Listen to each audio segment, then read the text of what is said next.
সমাস করতে গেলে যেটা আমাদের প্রথমেই মনে রাখতে হবে সেটা হচ্ছে ব্যাস বাক্য বা বিগ্রহ বাক্য কি।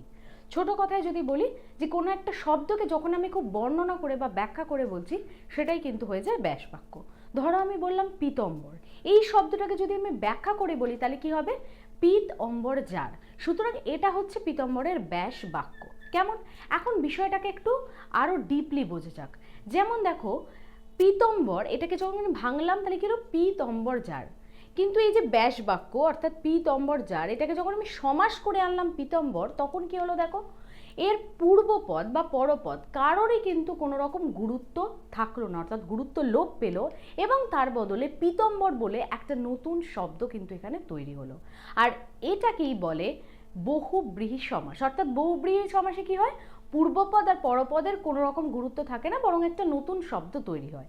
এবং ঠিক এই অংশ থেকে মাধ্যমিক 2018 কিন্তু তোমাদের একটা প্রশ্ন এসছে। প্রশ্নটা কি সেটা দেখে নিই। বলছে গৌড় অঙ্গ যার, প্রথমে ব্যাস বাক্যটিকে সমাসবদ্ধ করো, তারপরে সমাসের উদাহরণ দাও। তাহলে যখনই আমি ব্যাস বাক্যটাকে সমাস করব কি হবে, গৌরাঙ্গ। ঠিক আছে, গৌরাঙ্গ যার থেকে হবে গৌরাঙ্গ, এবং এটা একটা সাধারণ বহুব্রীহি সমাসের উদাহরণ।